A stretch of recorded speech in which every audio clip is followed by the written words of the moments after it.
Vikram Gowda encounter ಮಾಡುವಂತಹ ಕೊನೆಯ ಕ್ಷಣ ಎಎನ್ಎಫ್ನವರು ಏನೆಲ್ಲ ತಯಾರಿ ಮಾಡಿಕೊಂಡಿದ್ರು, ಏನು ಎಚ್ಚರಿಕೆಯನ್ನು ಕೊಟ್ಟರು, ಅದಕ್ಕೆ ಈತನ ರಿಯಾಕ್ಷನ್ ಹೇಗಿತ್ತು, ಇದೆಲ್ಲವೂ ಕೂಡ ಒಂದೊಂದೇ ಮಾಹಿತಿಗಳು ಈಗ ಹೊರಗೆ ಬರ್ತಾ ಇದೆ.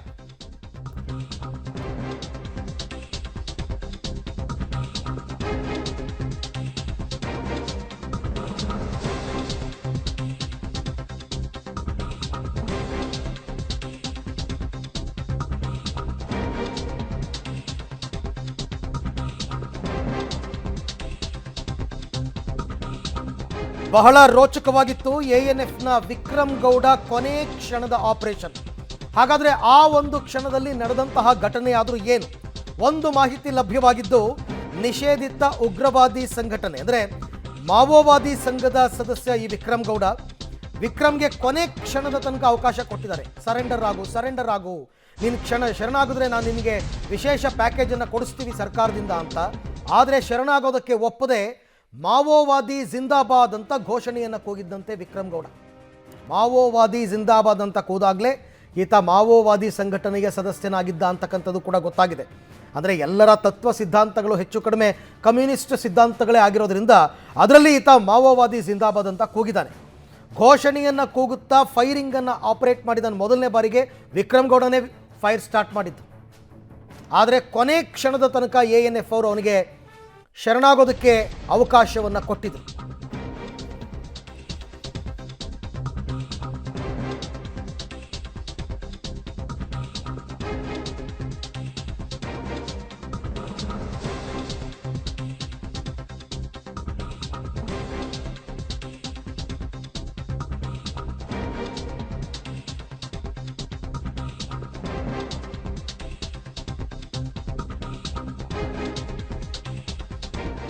ಸೊ ಯಾವಾಗ ಎಎನ್ಎಫ್ ಪೊಲೀಸರತ್ತ ಗುಂಡಿನ ದಾಳಿಗೈತಾರೆ ನಕ್ಸಲ್ ಟೀಮ್, ಅಂದರೆ ಒಂದು ಕಡೆ ವಿಕ್ರಮ್ ಗೌಡ, ಮತ್ತೊಂದು ಕಡೆ ಅವನ ಜೊತೆ ಬಂದಂತಹ ಸಹಚರರು, ಆಗ ಆತ್ಮರಕ್ಷಣೆಗಾಗಿ ಎಎನ್ಎಫ್ ಸಿಬ್ಬಂದಿಯವರು ಪ್ರತಿ ದಾಳಿಯನ್ನು ಮಾಡ್ತಾರೆ ಆತ್ಮರಕ್ಷಣೆಗೋಸ್ಕರ.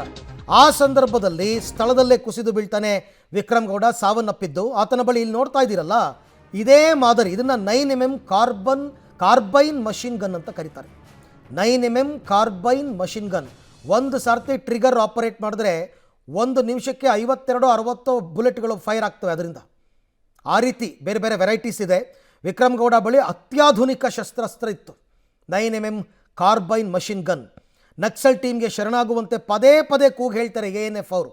ಆದರೆ ನೀವು ಫೈರ್ ಮಾಡಿದ್ರೆ ನಾವು ಗುಂಡು ಹಾರಿಸ್ತೀವಿ ಅಂತ ಉತ್ತರವನ್ನು ಕೊಡುತ್ತೆ ನಕ್ಸಲ್ ಟೀಮ್. ಆ ಸಂದರ್ಭದಲ್ಲಿ ಮೊದಲಿಗೆ ಫೈರ್ ಮಾಡ್ತಕ್ಕಂಥದ್ದು ವಿಕ್ರಮ್ ಗೌಡ. ಆಗ AK ಮತ್ತು AR ಸಿರೀಸ್, ಅಂದರೆ ಇದೆರಡು ರೈಫಲ್ ಸಿರೀಸ್, AK-47, 56 ಎಲ್ಲ ಬರುತ್ತಲ್ಲ ಆ ಥರ, ಆ ರೈಫಲ್ ಮೂಲಕ ಎಎನ್ಎಫ್ನವರು ಪ್ರತಿ ದಾಳಿಯನ್ನು ನಡೆಸ್ತಾರೆ. ಕೋರ್ಟ್ ಮುಂದೆ ಇವೆಲ್ಲವನ್ನು ಒಪ್ಪಿಸಬೇಕಾದ್ರೆ ದಾಳಿ ಪ್ರತಿ ದಾಳಿ ಅಂತಕ್ಕಂಥದ್ದು ಬಹಳ ಮುಖ್ಯವಾಗುತ್ತೆ. ದಾಳಿ ಮಾಡಿದವ್ರು ಯಾರು, ಪ್ರತಿ ದಾಳಿ ಮಾಡಿದವ್ರು ಯಾರು ಅಂತ ವೆರಿ ಇಂಪಾರ್ಟೆಂಟ್ ಅದು. ಇಲ್ಲಿ ಪ್ರತಿ ದಾಳಿ ಮಾಡಿರ್ತಕ್ಕಂಥದ್ದು ಎಎನ್ಎಫ್ ಅವರು, ದಾಳಿ ಮಾಡಿರ್ತಕ್ಕಂಥದ್ದು ನಕ್ಸಲ್ ಟೀಮ್. ಈ ಎಲ್ಲ ವಿಚಾರಕ್ಕೆ ಸಂಬಂಧಪಟ್ಟಂತೆ ಮತ್ತಷ್ಟು ಮಾಹಿತಿ ನನ್ನ ಕೊಲೀಗ್ ದೀಪಕ್ ಜೈನ್ ಅವರಿಂದ ಪಡ್ಕೊಳ್ಳೋಣ. ದೀಪಕ್, ಅಂದರೆ ಎಎನ್ಎಫ್ ಅವರು ಕೊನೆ ಕ್ಷಣದ ತನಕ ವಿಕ್ರಮ್ ಗೌಡಗೆ ಶರಣಾಗುವಂತೆ ಅವಕಾಶ ಕೊಟ್ಟರೂ ಕೂಡ ಮೊದಲು ಫೈರ್ ಮಾಡಿದ್ದೆ, ಅಂದರೆ ಮೊದಲು ಟ್ರಿಗರ್ ಒತ್ತಿದ್ದೆ ಈ ನಕ್ಸಲ್ ಟೀಮ್ ಅಂತಕ್ಕಂಥದ್ದು ಈಗ ಕನ್ಫರ್ಮ್ ಆಗ್ತಾ ಇದೆಯಾ, ಹೇಗೆ? ಹೌದು ಅರವಿಂದ್, 18ನೇ ತಾರೀಕು ಸಂಜೆ 6 ಗಂಟೆಯಿಂದ 6:15 ಸುಮಾರಿಗೆ ನಡೆದಂಥ ಈ ಕಾರ್ಯಾಚರಣೆ ಏನಿದೆ, ಇದರ ಇಂಚಿಂಚು ಮಾಹಿತಿಗಳು ಲಭ್ಯ ಆಗ್ತಾ ಇರುವಂಥದ್ದು. ಈಗಾಗಲೇ ಜಯಂತ್ ಗೌಡ ಅವರ ಮನೆಗೆ ಮೊದಲೇ ತಾಕೀತು ಮಾಡಿದ ಹಾಗೆ 1 ವಾರದ ಹಿಂದೆನೇ ತಾಕೀತು ಮಾಡಿದ ದಿನಸಿಗಳನ್ನು ತೆಗೆದಿಡಬೇಕು, ನಮಗೆ ಇಂತಿಷ್ಟು ಪ್ರಮಾಣದಲ್ಲಿ ದಿನಸಿಗಳು ಬೇಕು ಅನ್ನುವಂಥದ್ದು. ಆ ದಿನಸಿಯನ್ನು ಪಡ್ಕೊಳ್ಳಲಿಕ್ಕೆ 5ರಿಂದ 6 ಜನರ ಟೀಮ್ ಬಂದಿದೆ ಅನ್ನುವಂಥ ಒಂದು ಪ್ರಾಥಮಿಕ ಮಾಹಿತಿ ನಮಗೆ ಲಭ್ಯ ಆಗಿದೆ. ಮನೆಗೆ ಬಂದಂಥ ಸಂದರ್ಭದಲ್ಲಿ ಆ ದಿನಸಿ ವಸ್ತುಗಳನ್ನು ತೆಗೆದುಕೊಂಡು ಬರುವಂಥ ಸಂದರ್ಭದಲ್ಲಿ ಮನೆಯವರು ಯಾರೂ ಕೂಡ ಕಾಣಿಸೋದಿಲ್ಲ. ಅದರ ಬದಲಾಗಿ ಅಲ್ಲಿ ಶಸ್ತ್ರಸಜ್ಜಿತ ಎಎನ್ಎಫ್ನ ಟೀಮನ್ನು ನೋಡಿ ಆತ ಒಂದು ಬಾರಿ ಭಯಗೊಂಡಿದ್ದಾನೆ ಅನ್ನುವಂಥದ್ದು. ಕೂಡಲೇ ಆತನ ಕೈಯಲ್ಲಿರುವಂತಹ 9mm ಕಾರ್ಬೈನ್ ಮಿಷಿನ್ ಗನ್ ಇದೆ, ಇದು ಅತ್ಯಾಧುನಿಕ ಶಸ್ತ್ರಾಸ್ತ್ರ ಅನ್ನುವಂಥದ್ದು. ಈ ಮಾಹಿತಿಯನ್ನು ಗೃಹ ಸಚಿವ ಜಿ ಪರಮೇಶ್ವರ್ ಅವರು ಕೂಡ ಕೊಟ್ಟಿರುವಂಥದ್ದು. ಆ ಥರದ ಒಂದು ಆಧುನಿಕ ಶಸ್ತ್ರಾಸ್ತ್ರ ಆತನ ಕೈಯಲ್ಲಿ ಇತ್ತು ಅನ್ನುವಂಥದ್ದು. ಆತ ಆರಂಭದಲ್ಲಿ ಗನ್ನನ್ನು ಫೈರ್ ಮಾಡೋದಕ್ಕೆ ಎತ್ತಿದ ಕೂಡಲೇ ಎಎನ್ಎಫ್ನ ಟೀಮ್ನವರು ಮೊದಲ ಬಾರಿಗೆ ಶರಣಾಗುವಂತೆ ಕೂಗಿ ಹೇಳ್ತಾರೆ. ಆ ಸಂದರ್ಭದಲ್ಲೂ ಕೂಡ ಆತ ಕೂಗಿ ಹೇಳೋದಿಲ್ಲ, ನಾನು ಪ್ರತಿದಾಳಿ ಮಾಡ್ತೇನೆ ಅನ್ನುವಂಥದ್ದು ನಾವು ನೋಡ್ಬೋದು. ಯಾವುದೇ ಈಗ ಒಂದು ಮಾವೋವಾದಿ ನಕ್ಸಲ್ ಈ ಚಟುವಟಿಕೆಯಿಂದ ಹೊರಗೆ ಬಂದು ಸಾಮಾಜಿಕ ಜೀವನದಲ್ಲಿ ಇರ್ತಾರೆ, ಅವರು ಕೋರ್ಟ್ ಪ್ರೊಡ್ಯೂಸ್ನ ಸಂದರ್ಭದಲ್ಲಿ ಮಾಧ್ಯಮಗಳ ಕ್ಯಾಮರಾವನ್ನು ನೋಡಿದ ಕೂಡಲೇ ಅಲ್ಲಿ ಮಾವೋವಾದಿ ಜಿಂದಾಬಾದ್ ಅಂತ 3-4 ಬಾರಿ ಕೂಗಿ ಹೇಳ್ತಾರೆ. ಅಂದರೆ ಅದು ದಾಖಲಾಗಬೇಕು ಅನ್ನುವಂಥದ್ದು. ಅವರ ಮೇಲೆ ಎನ್ಕ್ವೈರಿಗಳು ನಡೀತಾ ಇರುವಾಗಲೂ ಕೂಡ ಮೀಡಿಯಾಗಳ ಕ್ಯಾಮರಾಗಳ ಮುಂದೆ ಅದನ್ನು ಅವರು ಘೋಷಣೆ ಮಾಡ್ತಾರೆ. ಈ ಘೋಷಣೆಯ ಸಂದರ್ಭದಲ್ಲಿ ಇದೇ ಘೋಷಣೆಯನ್ನು ಫೈರ್ ಮಾಡುವ ಸಂದರ್ಭದಲ್ಲೂ ಕೂಡ ವಿಕ್ರಮ್ ಗೌಡ ಮಾಡ್ತಾನೆ. ಆ ಸಂದರ್ಭದಲ್ಲೂ ಕೂಡ ಮರೆಗೆ ಹೋಗ್ತಾರೆ, ಅಂದರೆ ಮನೆಯ ಒಳಗೆ ಹೋಗ್ತಾರೆ ANF ಟೀಮ್ನವರು. ಅಲ್ಲೂ ಕೂಡ ಅವರು ಫೈರ್ ಮಾಡೋದಿಲ್ಲ. ಮತ್ತೆ ಫೈರ್ ಮಾಡ್ತಾ ಮನೆಯ ಒಳಗೆ ಬರುವಂತಹ ಸಂದರ್ಭದಲ್ಲಿ ANFನ ತಂಡದವರು ಮನೆಯ ಒಳಗಿಂದ ಹೊರಭಾಗಕ್ಕೆ ಫೈರ್ ಮಾಡ್ತಾರೆ. ಅಂದರೆ ಅಲ್ಲಿ ನಾವು ನೋಡ್ಬೋದು ಫೋಟೋಗಳಲ್ಲಿ ಆ ಮನೆಯ ಹೊರಭಾಗಕ್ಕೆ ಅಂಗಳಕ್ಕೂ ಕೂಡ ಈ ಬಿಸಿಲು ಮತ್ತು ಮಳೆಯನ್ನು ತಪ್ಪಿಸಲಿಕ್ಕೆ ಅಲ್ಲಿ ಒಂದು ತೆಂಗಿನ ಗರಿ ಮತ್ತು ತರ್ಪಾಲನ್ನು ಹಾಕಿದಂತಹ, ಅಂದರೆ ಅಂಗಳವನ್ನು ಕೂಡ ಒಂದು ತೆಂಗಿನ ಗರಿ ತರ್ಪಾಲನ್ನು ಹಾಕಿದಂತಹ ಒಂದು ಭಾಗವನ್ನು ಮಾಡ್ಕೊಂಡಿರ್ತಾರೆ, ಗುಡಿಸಲು ಮಾದರಿ. ಅದನ್ನು ದಾಟಿಕೊಂಡು ಪ್ರವೇಶ ಮಾಡುವಂತಹ ಸಂದರ್ಭದಲ್ಲಿ ಒಳಭಾಗದಲ್ಲಿರುವಂತಹ 7-8 ಜನ ಶಸ್ತ್ರಸಜ್ಜಿತ ANF ಟೀಮ್ನವರು ಪ್ರತಿ ದಾಳಿಯನ್ನು ಮಾಡ್ತಾರೆ. ಕೂಡಲೇ ಆತ ಅಲ್ಲಿ ಕುಸಿದು ಬೀಳ್ತಾನೆ. ಅಲ್ಲಿ ವಿಕ್ರಮ್ ಗೌಡನ ಮೇಲೆ ದಾಳಿ ಆಯಿತು ಅಂತ ಮಾಹಿತಿ ಪಡೆದಾಗ ಆ ಮನೆಯ ಒಳಗೆ ಯಾರು ಕೂಡ ಬಂದಿರೋದಿಲ್ಲ ಅರವಿಂದ್. ಎಲ್ಲರೂ ಕೂಡ ಹೊರಭಾಗದಲ್ಲಿ ಯಾರಾದರೂ ಇದ್ದಾರಾ ಅಂತೇಳಿ ಚೆಕ್ ಮಾಡೋದಕ್ಕೆ ತಮ್ಮ ಬಳಿ ಇರುವಂಥ ಶಸ್ತ್ರಾಸ್ತ್ರಗಳನ್ನು ಪಡ್ಕೊಂಡು ಮನೆಯ ಹಿಂಭಾಗದಲ್ಲಿ, ಕಾಡಿನಲ್ಲಿ, ಗದ್ದೆಯಲ್ಲೆಲ್ಲ ಇದ್ರು ಅನ್ನುವಂಥ ಮಾಹಿತಿಗಳು ಲಭ್ಯ ಆಗ್ತಾ ಇದೆ. ಒಬ್ಬ ಮಾತ್ರ ಒಳಗೆ ಬಂದಿದ್ದ. ಹಾಗಾಗಿ ಆತ ANFನ ಸಿಬ್ಬಂದಿಯ ಗುಂಡಿಗೆ ಬಲಿಯಾಗ್ತಾನೆ. ಈ ಥರದ ಒಂದು ಫೈರಿಂಗ್ನ ಶಬ್ದ ಕೇಳಿದಂಥ ಸಂದರ್ಭದಲ್ಲಿ ಗದ್ದೆಯಲ್ಲಿದ್ದ ಮತ್ತು ಬೆಟ್ಟದ ಭಾಗದಲ್ಲಿದ್ದಂಥ ಎಲ್ಲರೂ ಕೂಡ ದಿಕ್ಕಾಪಾಲಾಗಿ ಓಡ್ತಾರೆ. ಸುಮಾರು 3-4 ಜನ ಬೇರೆ ಬೇರೆ ದಿಕ್ಕಿನಲ್ಲಿ ಓಡಿದ್ದಾರೆ ಅನ್ನುವಂಥ ಮಾಹಿತಿಗಳು. ಈ ಕೂಂಬಿಂಗ್ ಆಪರೇಷನ್ನ ನಡೆದ ಸಂದರ್ಭದಲ್ಲಿ ಕೆಲವು ANF ಸಿಬ್ಬಂದಿ ಕಾಡಿನತ್ತ ಹೋಗ್ತಾರೆ ಅವರನ್ನು ಬೆನ್ನಟ್ಕೊಂಡು.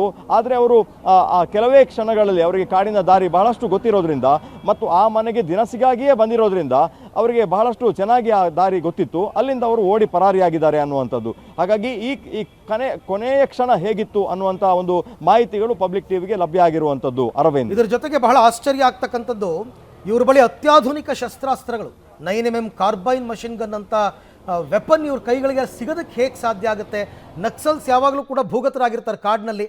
ಹಾಗಿದ್ರೂ ಕೂಡ ಈ ಅತ್ಯಾಧುನಿಕ ಶಸ್ತ್ರಾಸ್ತ್ರಗಳು ಇವರಿಗೆ ಸಿಗುವ ಬಗೆ ಹೇಗೆ ಅಂತ ದೀಪಕ್? ಹೌದು ಅರವಿಂದ್, ಇಲ್ಲಿ ಮಾತ್ರ ಕಾಡಿನಲ್ಲಿ ಇರ್ತಾರೆ ಅನ್ನುವಂಥದ್ದು. ಚಿಕ್ಕಮಗಳೂರು, ಉಡುಪಿ, ದಕ್ಷಿಣ ಕನ್ನಡದ ಕೆಲವು ಭಾಗ, ಮಡಿಕೇರಿ, ಇಲ್ಲೆಲ್ಲ ಈ ಟೀಮು ಅವರು ಕಾಡಿನಲ್ಲೇ ಇರ್ತಾರೆ. ದಿನಸಿ ಬೇಕಾದಂಥ ಸಂದರ್ಭದಲ್ಲಿ, ಊಟ ಬೇಕಾದಾಗ ಅವರು ಮನೆಗೆ ಬರ್ತಾರೆ ಅನ್ನುವಂಥದ್ದು. ನಿನ್ನೆ ಈ ಮಾರ್ಚರಿಯ ಹೊರಭಾಗದಲ್ಲಿ ಕೇರಳದ ಪೊಲೀಸರು ಇದ್ದರು. ಯಾಕಂದರೆ ಕೇರಳದಲ್ಲಿ ಈತನ ಮೇಲೆ 16-19 ಕೇಸ್ಗಳಿವೆ. ಅಲ್ಲಿ ಆತನಿಗೆ ಸಾಕಷ್ಟು ಜನ ಬೆಂಬಲ ಕೊಡ್ತಾರೆ ಅನ್ನುವಂಥದ್ದು. ಎಲ್ಲ ತನ್ನ ಯೂನಿಫಾರ್ಮನ್ನು ಕಳಿಸಿ ಬಂದೂಕನ್ನು ಎಲ್ಲೋ ಇಟ್ಟು ಆತ ಕೇರಳದ ನಗರಕ್ಕೆ ಬರ್ತಾನೆ ಅನ್ನುವಂಥ ಮಾಹಿತಿಗಳನ್ನು ಕೇರಳದ ಪೊಲೀಸರು ನಮಗೆ ನೀಡಿದರು. ಅಂದರೆ ಅಲ್ಲಿ ಆತನಿಗೆ ಬಹಳಷ್ಟು ಜನ ಸಪೋರ್ಟ್ ಇದ್ದಾರೆ. ಇಲ್ಲಿ ಸಪೋರ್ಟ್ ಇಲ್ಲ. ಇಲ್ಲಿ ಆತ ಯಾವುದೇ ಒಂದು ಗ್ರಾಮಕ್ಕೆ ಬಂದರೆ, ಯಾವುದೇ ಒಂದು ಮನೆಗೆ ಬಂದರೆ ಯಾರಾದರೂ ಒಂದು ಪೊಲೀಸ್ ಇನ್ಫಾರ್ಮರ್ಸ್ ANFಗೆ ಅಥವಾ ಪೊಲೀಸರಿಗೆ ಮಾಹಿತಿಯನ್ನು ಕೊಡ್ತಾರೆ, ಅದು ಮೀಡಿಯಾಕ್ಕೆ ಬರ್ತದೆ. ಆದರೆ ಕೇರಳದಲ್ಲಿ ಹಾಗಿಲ್ಲ ಪರಿಸ್ಥಿತಿ ಅನ್ನುವಂಥದ್ದು. ಅವರ ಸಂಘಟನೆ ದೊಡ್ಡದಿದೆ, ಅವನನ್ನು ಬೆಂಬಲಿಸುವವರು ದೊಡ್ಡದಿದ್ದಾರೆ. ಹಾಗಾಗಿ ಆತ ಕೇರಳವನ್ನೇ ಕಳೆದ 5-10 ವರ್ಷಗಳಿಂದ ಒಂದು ಮನೆಯನ್ನು ಮಾಡಿಕೊಂಡಿದ್ದ. ಇಲ್ಲಿ ಯಾವುದಾದ್ರೂ ಒಂದು ಚಟುವಟಿಕೆಗಳು ನಡೆಯುವಾಗ ಮಾತ್ರ ಆತ ಇಲ್ಲಿಗೆ ಬರ್ತಾ ಇದ್ದ. ಅದು ಕೂಡ ಕಾಡಲ್ಲೇ ಆತನ ಮೀಟಿಂಗ್ಗಳು ನಡೀತಾ ಇತ್ತು ಅನ್ನೋದನ್ನು ಹೊರತುಪಡಿಸಿದರೆ ಆತ ಕೇರಳದಲ್ಲಿ ಒಬ್ಬ ಮಾಮೂಲಿ ವ್ಯಕ್ತಿಯಾಗಿ ಯಾರಿಗೂ ಪರಿಚಯ ಇಲ್ಲದ ಹಾಗೆ ಮತ್ತೆ ಎಲ್ಲೋ ಒಂದು ಗ್ರಾಮಗಳಲ್ಲಿ ಮೀಟಿಂಗ್ ಅನ್ನು ಮಾಡುವಂಥದ್ದು, ನಗರಕ್ಕೂ ಕೂಡ ಆತ ಮಾರು ವೇಷದಲ್ಲಿ ಬಂದು ಹೋಗ್ತಾ ಇದ್ದ. ಈ ಥರದ ಕೆಲವು ಮಾಹಿತಿಗಳನ್ನು ಪೊಲೀಸರು ಹೇಳ್ತಾರೆ. ಅರವಿಂದ್.